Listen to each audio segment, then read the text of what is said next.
Style icon Shruti Haasan చేతుల మీదుగా Shubhapradam shopping mall July 3 నల్గొండలలో గ్రాండ్ ఓపెనింగ్.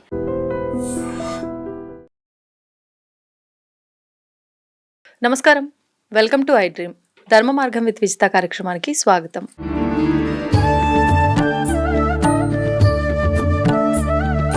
ప్రస్తుతం మనతో పాటు ఉన్నారు శ్రీ విద్యా ఉపాసకులు గీతా కుమార్ గారు. ఇప్పుడు వారితో మాట్లాడతాం. నమస్కారం అమ్మా. శ్రీ గురుభ్యో నమః, శ్రీ మాత్రే నమః. నమస్తే అమ్మా. నమస్తే. అయితే మనకి జూలై 15వ తారీఖు నుంచి వారాహి నవరాత్రులు ప్రారంభం కాబోతున్నాయి. గత కొంతకాలంగా వారాహి అమ్మవారు ఎక్కువగా వెలుగులోకి వచ్చినప్పటికీ, అంటే ఎప్పటి నుంచో ఉన్న ఆవిడైనా కొంతకాలంగా వెలుగులోకి వచ్చారు. వచ్చిన తర్వాత అంటే జనాలు తొందరగా మా కోరిక నెరవేరుతుంది అంటే అసలు ఇంకా బ్యాక్గ్రౌండ్లో అసలు ఆరాధించవచ్చా ఆరాధించకూడదా ఇవన్నీ ఏం ఆలోచించరు. మా కోరిక నెరవేరుతుంది, మేము చేసేస్తాము అని చెప్పి చేసేస్తున్నారు. అందులో భాగంగానే ఈ వారాహి నవరాత్రులు కూడా. మరి ఈ వారాహి నవరాత్రులు ఆచరించే విధానం కూడా చాలా భిన్నంగా ఉంటుంది. రాత్రి సమయంలోనే ఆచరిస్తారు. అసలు చెయ్యొచ్చా నవరాత్రులు, ఎవరు చెయ్యొచ్చు, ఏంటి వాటి గురించి? వారాహి నవరాత్రులు అంటేనే గుప్త నవరాత్రులు. వీటిని గుప్త నవరాత్రులు అంటారు. మనకి సంవత్సరానికి 4 నవరాత్రులు ఉన్నాయి. దానిలో 2 నవరాత్రులు గుప్త నవరాత్రులు. ఒకటి వారాహి నవరాత్రులు, తర్వాత శ్యామలాదేవి నవరాత్రులు. ఈ దేవీ దేవతలను మాత్రమే ఎందుకు గుప్త నవరాత్రులు అన్నారు అనంటే, మనం ఏది చేసినా కూడా గుప్తంగా చేసుకోవాలా అంటే, సాధనా పరంగా ఏం చేసినా కూడా గుప్తంగా చేసుకోవాలి. ఎక్కువ హడావిడి ఉండకూడదు. మామూలుగా చైత్ర నవరాత్రులు, దసరా నవరాత్రులు మనం బాగా హడావిడిగా ఉత్సవంగా ఘనంగా చేసుకుంటాం. వీటికి అలా ఉండదు, హడావిడి ఉండదు, గుప్తంగా చేసుకోవాలి. కానీ ఇప్పుడు మనం ఏం చేస్తున్నాం, హడావిడి ఎక్కువ చేస్తున్నాం. ఇంకొక విషయం ఏంటంటే, వారాహి దేవత అంటేనే శక్తి దేవత, తీవ్ర దేవత, దృఢమైన దేవత, బలమైన దేవత అనే విషయం అందరికీ తెలిసిన విషయమే. ఆమె దండనాథ అంటే లలిత అమ్మవారికి దండనాథగా, అంటే బండాసురుని యొక్క పుత్రులను వధించడానికి ఆమె ఉత్పత్తి అయింది. ఓకే. ఇప్పుడు ఈవిడని ఎవరు ఉపాసన చేయాలి, ఎవరు పూజించాలి? ఇప్పుడు ఈవిడ ఉగ్రదేవతని, తీవ్ర దేవత. అంటే శ్యామల అమ్మవారు మంత్రిని దేవత. ఆవిడని సాత్విక రూపము ఉంది, తర్వాత రాజసిక రూపము ఉంది అనమాట. అంటే మాతాంగి వచ్చేసి కొంచెం రాజసికము, శ్యామల అమ్మవారు వచ్చేసి సాత్వికము. వారాహి అమ్మ కల లేదు, ఇంకొక రూపం అనేది లేదు, సాత్వికం అనేది లేదు, ఓన్లీ తీవ్రమే, ఉగ్రం. వీళ్ళని ఉగ్ర దేవతలు అన్నారు, తీవ్ర దేవతలు అంటారు. తీవ్ర శక్తి గల దేవతలు వీళ్ళు. ఇప్పుడు ఇలాంటి అమ్మవారిని మనం ఏ విధంగా ఆచరించాలి, అసలు మనం తెలుసుకోవాలి, మనకు ఆచరించే అంత అర్హత ఉందా లేదా అని. కానీ ఇక్కడ ఏమైపోతుందంటే, అందరికీ అమ్మగా మనకు కనికరిస్తుంది, అమ్మగానే చూస్తుంది.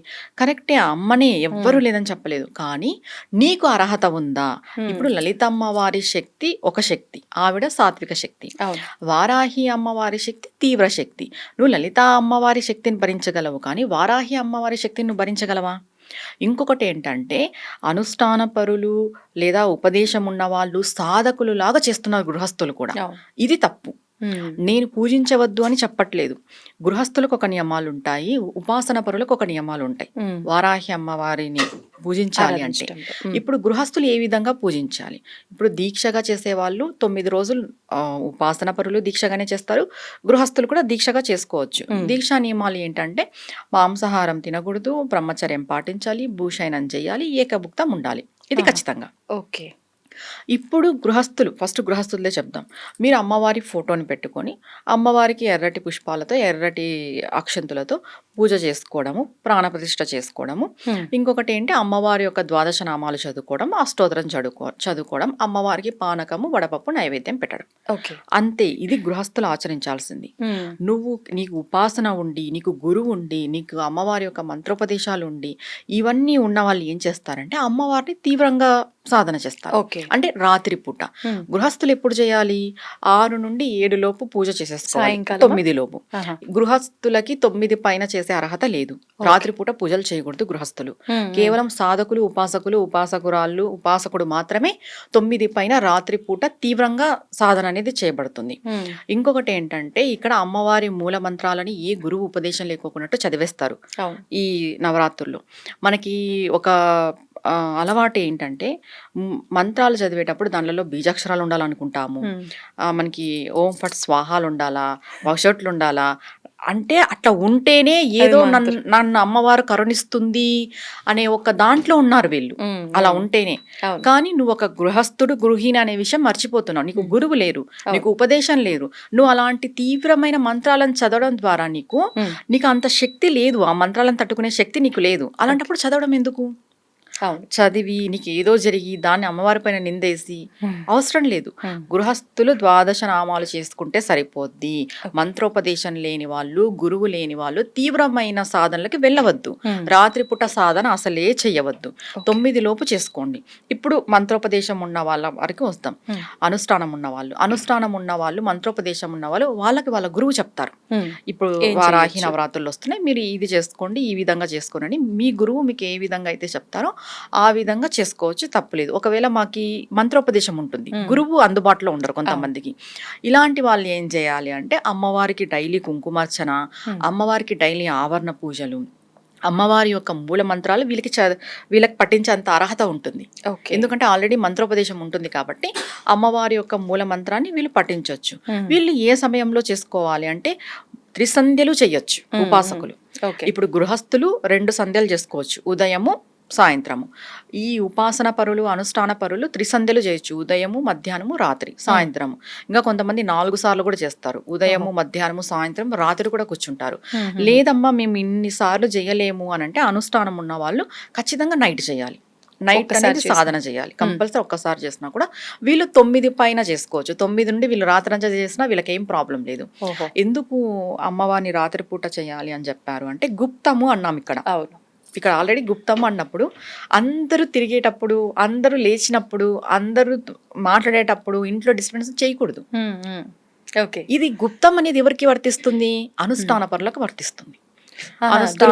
వీళ్ళు గుప్తంగా 9 పైన అసలు చెయ్యకూడదు. మామూలుగా మీకు గురువు లేడు అని అంటే, ఉపదేశం లేదు అంటే 9 పైన చేసే అర్హత లేదు నార్మల్ గా ఉన్న వాళ్ళకి. ఇప్పుడు వీళ్ళు నార్మల్ గా చేసే వాళ్ళు కూడా మేము ఇలా వారాహి అమ్మవారి ఆరాధన చేస్తున్నాం నవరాత్రుల్లో అని చెప్పి చేయకూడదు అని అన్నారు. అది అవును, వాస్తవమా? ఇప్పుడు నార్మల్ గృహస్థులు ఉంటారు, వాళ్ళు 6 నుండి 9 లోపే చేసుకోవాలి. 9 పైన ఇప్పుడు అర్ధరాత్రి చదవండి మంత్రాలు, అర్ధరాత్రి పూజలు చేయండి అని చెప్తున్నారు. నార్మల్ గృహస్థులు మంత్రోపదేశం లేని వాళ్ళు, గురువు లేని వాళ్ళు చెయ్యకూడదు. ఎందుకంటే తీవ్ర దేవత ఆరాధన అనేది ఒక గురువు ఆధ్వర్యంలో చెయ్యాలి, గురువు ఉండాలి. ఒకవేళ మీకు అమ్మవారి ఒక మంత్రోపదేశం ఉండి గురువు లేకపోయినా పర్వాలేదు, చేసుకోవచ్చు. ఏ మంత్రోపదేశం లేదు, ఏ గురువు లేదు అన్నప్పుడు నైట్ టైం చేయకూడదు. ఎందుకంటే ఈవిడ తీవ్ర దేవత. ఈ సాధన చేయడం వల్ల, ఈ పూజ చేయడం వల్ల ఏం లభిస్తుంది అంటే వారాహిదేవి అన్నిటినీ మనకు ప్రసాదిస్తుంది అనేది మనకు అందరికీ తెలిసిన విషయమే. ఏంటి అని అంటే మనకు కోర్టు వివాదాలు ఉన్నా తొలగిపోతాయి, భూమి సమస్యలు ఉన్నా తొలగిపోతాయి. తర్వాత అమ్మవారు వచ్చేసి ధనధాన్యానికి సంకేతము. ఆమె నాగలి రోకలి చేతిలో పట్టుకొని ఉంటుంది కాబట్టి మనకు ధనము ధాన్యము అన్నీ లభిస్తాయి. ధాన్యం ఉంటే ఆటోమేటిక్గా ధనం అనేది వస్తుంది, అన్నీ లభిస్తాయని చెప్తారు. ఆరోగ్యము లభిస్తుంది. అమ్మవారి యొక్క తీవ్ర శక్తి వల్ల మనకు శత్రు నాశనం అనేది కలుగుతుంది. మనకి ఎవరైనా తెలిసి కానీ తెలియక కానీ శత్రువులు ఉంటారు కదా, వాళ్ళ యొక్క నాశనం అంటే అమ్మవారు వాళ్ళని నాశనం చేస్తుందని కాదు దీనికి అర్థం. నీకు ఎవరైనా శత్రువు ఉంటే వాళ్ళని మారుస్తుంది, వాళ్ళ మనస్సును మారుస్తుంది. అంతేగాని వాళ్ళని ఏదో వెళ్ళి చంపేస్తుంది, వాళ్ళని నాశనం చేస్తుంది, వాళ్ళ జీవితాలు నాశనం చేస్తుంది, అమ్మవారిని మేము ప్రయోగిస్తాం, ఇవన్నీ లేదు. ఇవన్నీ ఇది అసలు ఇది మాట్లాడకూడదు కూడా. ఎంతున్నా అవతల వాళ్ళని మారుస్తుంది అమ్మవారు. ఆ మార్చే క్రమంలో వాళ్ళకి కొంచెం ఇబ్బంది అనేది కలుగుతుంది. ఏదైనా ఒక మనిషిలో ఒక మార్పు వస్తుంది అని అంటే, మార్పు రావాలి అంటే ఒక ఇబ్బంది అనేది వచ్చినప్పుడే మార్పు అనేది వస్తుంది.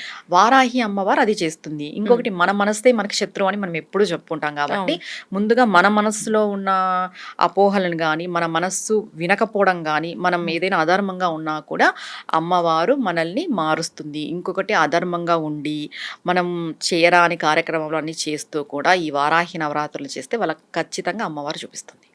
అంటే తిప్పి కొట్టేస్తుంది అంటాం కదా, అట్లా తిప్పి కొట్టేదైతే వాస్తవం. ఎందుకంటే ఈమెకి న్యాయంగా ఉండాలి, అధర్మంగా అసలు ఉండకూడదు. దీక్షలు చేసే వాళ్ళు కూడా చెప్పులు వేసుకోకూడదు, అబద్ధాలు చెప్పకూడదు, ఎవరితోనూ గొడవ పడకూడదు, మాంసాహారం తినకూడదు, బ్రహ్మచర్యం పాటించాలి, భూషయనం చేయాలి, ఏకభుక్తం ఉండాలి. మామూలుగా దీక్షలు చేసే వాళ్ళు ఈ హెయిర్స్ విరబోసుకొని ఉంటారు, లూజ్ హెయిర్. అలా ఆడవాళ్ళు అయితే అట్లా లూజ్ హెయిర్ అసలుకే వేసుకోకూడదు. ఎర్రటి వస్త్రాలను ధరించాలి, ఆవిడకి ఎరుపు ఇష్టం కాబట్టి. ఇవన్నీ అంటే నియమాలు ఉంటాయి. నార్మల్ గృహస్థులు కూడా ఇవన్నీ ఆచరించాల్సిందే. గృహస్థులు కూడా ఇవన్నీ ఆచరించాలి. గృహస్థులు కూడా దీక్ష చేస్తారు 9 రోజులు. అవును, అవును. ఆ దీక్ష చేసే వాళ్ళు అంటే పెద్ద పెద్ద మంత్రాలను చేయకోకున్నట్టు అమ్మవారి యొక్క ద్వాదశ నామాలు ఎన్నిసార్లైనా చేసుకోండి. ఓకే. 108 టైమ్స్ చేస్తారా అమ్మవారి యొక్క ద్వాదశ నామాలు 108 టైమ్స్ చేయండి, ప్రాబ్లం లేదు. పెద్ద పెద్ద మంత్రం అంటే అమ్మవారి యొక్క మూల మంత్రాలకి బీజాక్షరాల మంత్రాల జోలికి వెళ్ళొద్దు గృహస్థులు. మీకు మంత్రోపదేశం ఉండి గురువు ఉండి అలాంటి వాళ్ళు ఈ మూల మంత్రాలు ఈ బీజాక్షరాలతో కూడిన మంత్రాలను చదువుతూ అమ్మవారిని ఏ తీవ్ర విధంగా అయినా కూడా మనం సాధన చేయొచ్చు. ఒక అమ్మవారికి మనం సాధన చేయాలి అంటే సాత్విక సాధన ఎలా ఉంటుందో తీవ్ర సాధన కూడా అలానే ఉంటుంది. అది కేవలం సాధకులు మాత్రమే చేయాలి అని చెప్తున్నాను. ఇప్పుడు ఎవరో నీ పక్కింటి వాళ్ళు ఎదురింటి వాళ్ళు కొంచెం తీవ్రంగా సాధన చేశారు, నువ్వు కూడా అది చేయాలనుకోవడం పొరపాటు అవుతుంది. ఇంకొకటి ఇది చాలా గుప్త నవరాత్రులు కాబట్టి చాలా ప్రీషియస్ డేస్ అంటాం మనం వీటిని. వీటిలో ప్రకృతిలో ఎక్కువ శక్తి దాగుంటది ఈ నవరాత్రి టైంలో. మీరు ఈ అలంకరణలు ఆర్భాటాలకు పోకోకున్నట్టు అంటే మనం చూస్తున్నాం ఈ సోషల్ మీడియా వచ్చినప్పటి నుండి విపరీతమైన అలంకరణలు ఇదే ఉంటుంది, హడావిడి. ఒక మంత్రం రాదు, ఒక స్తోత్రం రాదు, ఒక స్తోత్రం చేయరు, ఏమి చేయకపోయినా కూడా ఈ అలంకరణల బేస్ పైనే మనం సోషల్ మీడియా అంతా నడుస్తుంది.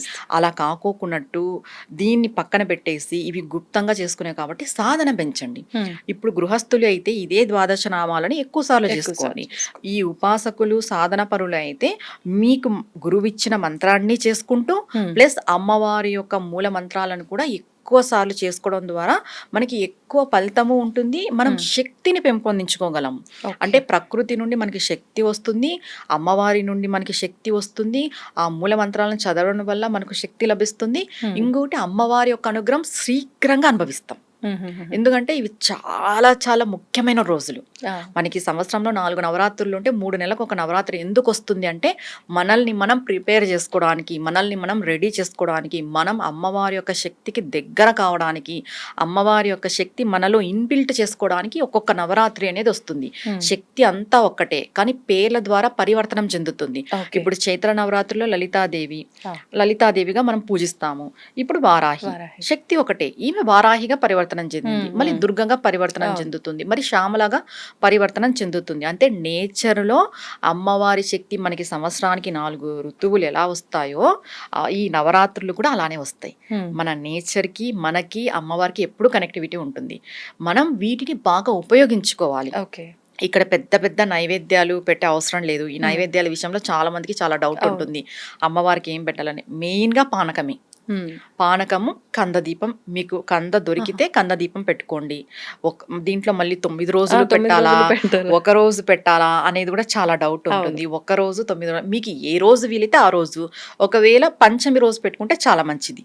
పంచమి 5వ రోజు, పంచమి రోజు కందదీపం పెట్టుకోండి. ప్రతి రోజు కూడా బెల్లం పానకం, వడపప్పు. దీనికి మించి మీరు ఏమైనా పెట్టుకుంటే అది వాళ్ళ ఇష్టం, కానీ అమ్మవారికి పానకమే ప్రధానం పెట్టుకోవాలి. అంటే వారాహి అమ్మవారికి కందదీపం విశేషమా, లేదు అంటే ఏదైనా పరిహారం లాగా? లేదు, అమ్మవారు అంటే అమ్మవారు భూమికి సంబంధించింది కాబట్టి వరాహ రూపము వరాహమూర్తికి సంబంధించింది. ఇంకోటి వారాహిదేవి యొక్క స్వరూపం వచ్చేసి వరాహ అంశ అంటాం. యజ్ఞ వరాహ స్వామి యొక్క శక్తి ఈవిడిలో ఉంటుంది అనమాట. భూవరాహ స్వామి మనం అంటాం కాబట్టి. ఎందుకంటే ఈమెకి భూమిలో పండిన, ఇప్పుడు వరాహం అంటే ఏంటి, ఆల్మోస్ట్ అన్ని తింటాదని మనకి జనరల్ గా చూసుకుంటే దుంపలు భూమిలో పండిండేటివి చాలా ఇష్టమా అని చెప్తారు. అలాగే ఈ కంద దీపం కూడా వారాహి అమ్మకి శ్రేష్టమా అని చెప్తారు. అవైలబిలిటీ ఉంటేనే పెట్టండి, లేకపోతే ఏం అవసరం లేదు. నార్మల్ గా మీరు నిత్య దీపారాధన చేసుకొని మనం ఈ 9 రోజులు ఏం చేయాలి, బాగా జపం చేయాలి, బాగా సాధన చేయాలి. గృహస్థులైతే మీరు ఉదయం 6 నుండి సాయంత్రం 9 లోపు మీ సాధన అంతా చేసేసుకోండి. నార్మల్ గృహస్థులు. అనుష్ఠాన పరులు గురువులు ఉండే వాళ్ళైతే 9 పైన రాత్రంతా కూర్చొని చేయండి, నో ప్రాబ్లం. సాధన బాగా చెయ్యాలి, జపం బాగా చేయాలి. ఆ దీపం పెట్టిన కందని కూడా నెక్స్ట్ డే కూరల్లో వేసుకోవచ్చు కదా, అలా వినియోగించవచ్చు. వేసుకోవచ్చు, కూరలు చేసుకొని వేసుకోవచ్చు. కానీ ఇప్పుడు కంద దీపం పెట్టమన్నాం కదా అనేసి దానికోసమే మనం తిరిగి టైం వేస్ట్ చేసి, దొరికితే పెట్టండి, దొరకలేదు నో ప్రాబ్లం. నెయ్యి దీపం పెట్టండి అమ్మవారికి. ప్రతిరోజు సాయంత్రం నెయ్యి దీపం పెట్టండి. ఉదయం లేకపోయినా సాయంత్రం సాయంత్రం పూట చేసుకోండి. 3 పూటలు చేసుకుంటున్నాం అనే వాళ్ళు 3 పూటల చేసుకోవచ్చు, నో ప్రాబ్లం. లేదు మాకు కుదరదు అనే వాళ్ళు సాయంత్రం ఖచ్చితంగా చేసుకోండి. ఇప్పుడు అమ్మవారు శక్తి దేవత అన్నారు. విడి రోజుల్లో అయితే వారాహి అమ్మవారిని అసలు మనం ఆరాధించము. ఇప్పుడు నవరాత్రులు చెయ్యాలి అనుకొని ఆ చిత్రపటం తెచ్చుకున్న వాళ్ళు నార్మల్ గా అయిపోయిన తర్వాత పూజా మందిరంలో పెట్టచ్చా? అయిపోయిన తర్వాత పూజా మందిరంలో పెట్టచ్చు. ఒకవేళ మేము అమ్మని భరించలేము అనే వాళ్ళు తీసి ఎత్తి పెట్టచ్చు, మళ్ళీ నవరాత్రులకు పెట్టుకొని పూజ చేసుకోవచ్చు, అదేం ప్రాబ్లం లేదు. పెట్టుకునే శక్తి ఉంది మాకు అంటే కొంతమంది అమ్మవారిని చూసేంత శక్తి కూడా వాళ్ళకు ఉండదు. నేను చాలా వరకు నా దగ్గర వచ్చిన క్లయింట్స్ లో నేను విన్నాను, అంటే మేము అమ్మవారిని చూడలేకపోతున్నాము అనేటోళ్ళు కూడా ఉంటారు. అలాంటి వాళ్ళు భరించలేరు, అలాంటి వాళ్ళు ఎత్తి పెట్టచ్చు.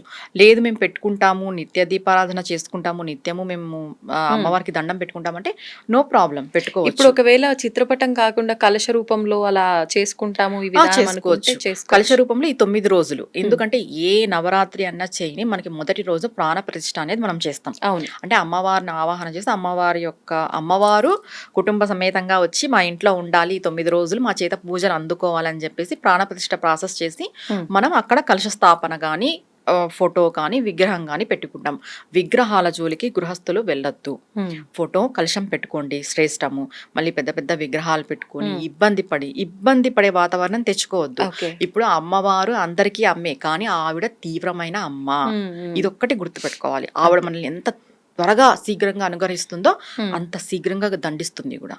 ఆవిడ అసలే దండిని మాత, ఆవిడకి దండని మాత అనే పేరు ఉంది. అంటే ఏదైనా తప్పు జరిగితే దండన ఖచ్చితంగా ఉంటుంది, శిక్ష ఖచ్చితంగా ఉంటుంది. లలితమ్మ దగ్గరన్నా లేకపోవచ్చేమో, శ్యామలమ్మ దగ్గరన్నా లేకపోవచ్చేమో, కానీ ఈవిడ దగ్గర ఖచ్చితంగా ఉంటుంది శిక్ష. ఈ శిక్షను మనం అనుభవించాలి. ఆవిడ నుండి మనం ఫలితాలు ఎలా పొందుతామో శిక్షను కూడా అలా పొందాల్సి వస్తుంది. కాబట్టి మీకు ఎంత వీలైతే అంత చేసుకోండి. వాళ్ళేదో చేస్తున్నారు, వీళ్ళేదో చేస్తున్నారు, సోషల్ మీడియాలో ఏవేవో చెప్తున్నారు అనేది లేకోకుండా సాత్వికంగా, మీకు గురువు లేకపోతే ఎంత సాత్వికంగా చేసుకుంటే అంత మంచిది. ధన్యవాదాలు. నమస్తే అమ్మా. And for more videos, Please subscribe to iDream channel. Subscribe to iDream Media. Please subscribe to iDream. Please subscribe to iDream. Please subscribe iDream. And please subscribe to iDream. For more videos, subscribe to iDream. please like, share and subscribe to the channel. Congratulations, iDream. Subscribe to iDream. Subscribe to iDream. So subscribe to iDream Media. iDream ki iDream team andarki huge congratulations. Please subscribe iDream Media. Please subscribe to iDream. Subscribe iDream. Please subscribe to iDream. iDream అంటే నా కళల channel subscribe చేసుకున్న నోరు తిరుగుతలేదు, మీరైతే గంట గుర్తు కొట్టండి. For more such videos, please subscribe to iDream. Subscribe to iDream. Please subscribe to iDream. Please subscribe iDream Media. Please do subscribe to iDream. Please subscribe to iDream Media. For best entertainment and information, please subscribe iDream. And don't forget to subscribe to iDream.